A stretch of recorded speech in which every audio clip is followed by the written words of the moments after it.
All right. Welcome to the first lecture in pathophysiology. Okay, so this lecture is going to focus on getting some terminology down um, and really just introducing you to the course. So this is in the prologue and in chapter 1. So we all know that the physiology of an organism's main purpose is to maintain homeostasis, right? This is a dynamic process, meaning that it is ever changing, right? Your conditions in your body are never staying identical, right? So if you say homeostasis is at equilibrium, that is incorrect, right? So we'd like to maintain a balance, right? So that it is involved in temperature, electrolytes moving in between the cells and the extracellular space. Okay. We like to keep it consistent within a range. And so here you have this nice example of blood pressure regulation, which is an example of homeostasis. Okay. So this has a person getting out of bed. Now the pressure and the blood flow to the brain decreases. Now that is not a good thing for operation of the brain. So we have pressure receptors in our neck called baroreceptors that are activated, and so they increase or so they decrease in firing when blood pressure decreases, and that that causes the heart rate to increase so that it is increasing blood pressure and increasing blood flow to the brain. Um, and so this is an ongoing process, right? And so this regulation of physiological processes is important to maintaining a consistent and stable environment in our body. So um, really we have a self-regulating system, and it's compensatory, meaning that it has systems that compensate when things go wrong. So, for example, you're going to see compensatory mechanisms in the kidneys and the heart, um, looking at how the body tries to self-correct. Now, this self-correction can get out of control and it can perpetuate the problem. And sometimes it just creates or returns this temporary set point back to the normal functioning stage. Okay, and we use feedback systems to complete the homeostasis to make sure homeostasis is maintained. And so we have negative and positive feedback systems. Negative feedback systems are really the most prevalent. Um, Now, this is because negative feedback systems are activated. They return the physiological variable, whatever that may be, back to its set point, and then it shuts off, right? Um, and so and that shutting off is an important part. If it doesn't shut off, it just continues to drive the variable, right? So here we have temperature, and so as our body temperature increases, we start mechanisms to reduce our body temperature, right? So here's body temperatures increasing. Now we have mechanisms to bring back down that body temperature. This is just an example. Okay. And so we might start sweating. We're probably going to vasodilate. And so those are going to be mechanisms to draw back down the temperature. Okay. Now, let's say we shoot too far, which is oftentimes the case, and it's a cyclic cycle. And so once it drops down to another low point, we start mechanisms to act the opposite, right? So it's always going to enlist an activity that has the opposite effect of it. And so body temperature is a nice example. This is the commonly used example, and that was probably used in your anatomy and physiology class to explain negative feedback initially.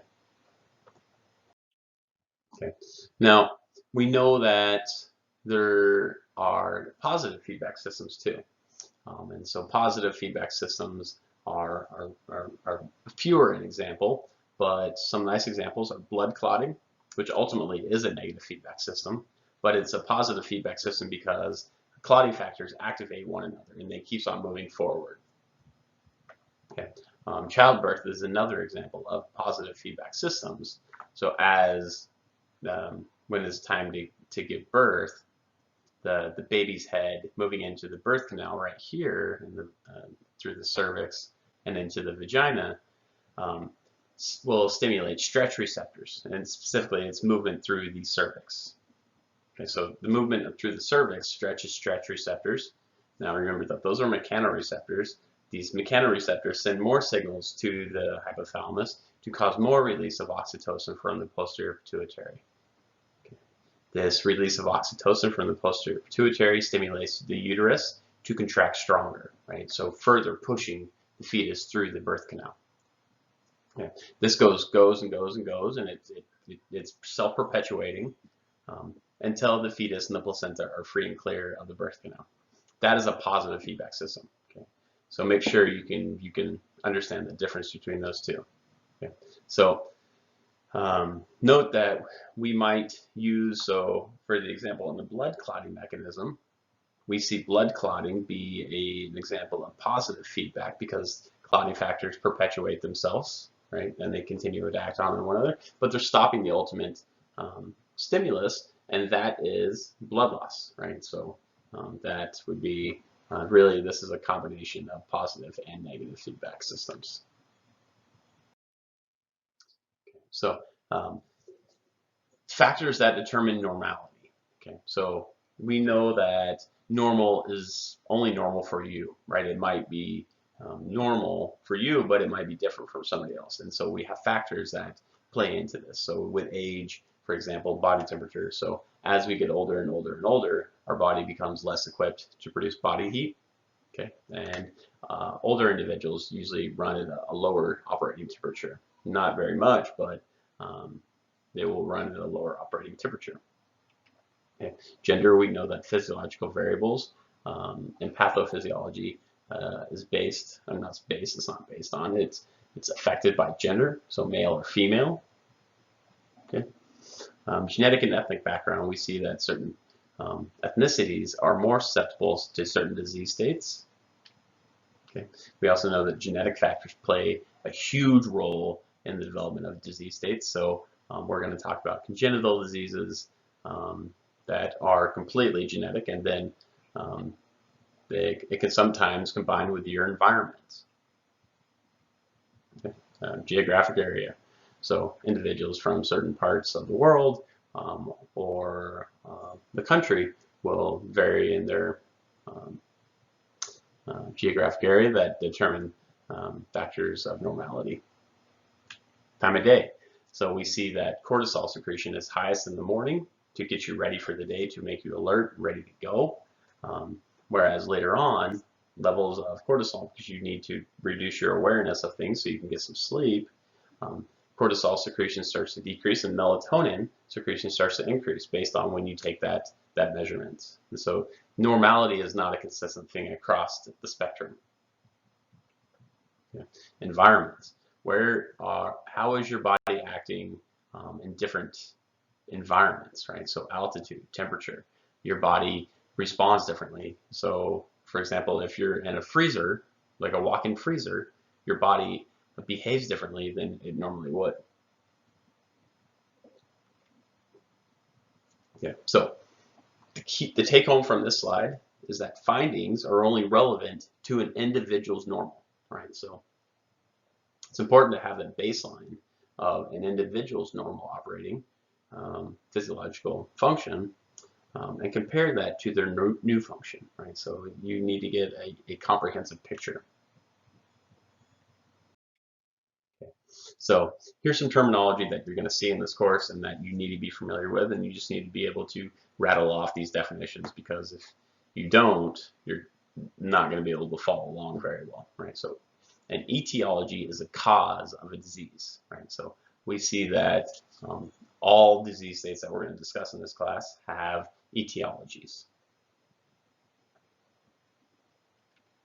Okay. In this etiology, these could include extraneous agents like chemical agents or drugs, okay, age, gender, health, nutritional status, genetics, etc. Not to mention the infectious diseases, okay, that alter the function of our body. Okay. Idiopathic is unknown. Okay, so when you have an idiopathic condition, because you're going to see some that have unknown causes. So idiopathic means unknown. It is an idiopathic disease. iatrogenic. So iatrogenic is usually a drug of some sort and has an unintended consequence, so side effects. Okay, maybe intrinsic or extrinsic. So intrinsic is within the body and extrinsic is outside the body.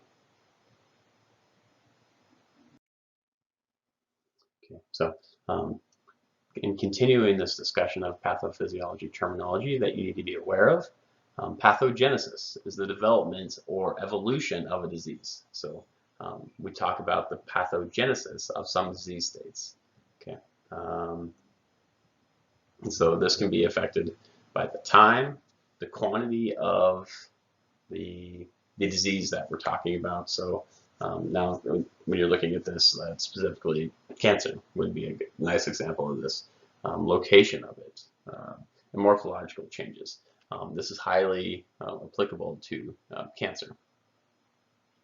Okay. Clinical manifestations are the signs and symptoms of the disease. So we see that stages of the disease are incorporated into this, and either acute or chronic. Acute is something that occurs relatively in a short time frame. Chronic is something that lasts for months or years. All right. So epidemiology is going to be a pattern of disease in a group of people. So one of the probably a famous now epidemiologist is Dr. Anthony Fauci. He is the one of the leading epidemiologists in the United States. He is heavily influential at the Center for Disease Control. All right, so levels of prevention. We have a couple different levels, and so you have primary levels of prevention, which means you are preventing the disease. You are trying to not get it, and so vaccines would be a nice example of this. HPV vaccines prevent the individual from getting human papillomavirus or genital warts. So that's an example of primary disease prevention. Secondary disease prevention is disease detection. So this is going in, making sure that you're aware of what's going on in your body. So yearly medical checkups can be a secondary level of prevention.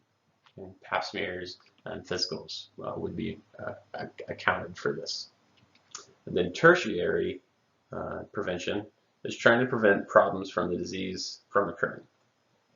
Right. So now you are trying to rehabilitate your state after you've gotten through a disease state. All right. And so this is the last slide of the presentation. In some of my presentations, I have this last slide in here. It's called a hot wash, right, which summarizes key findings and tests your recollection of it.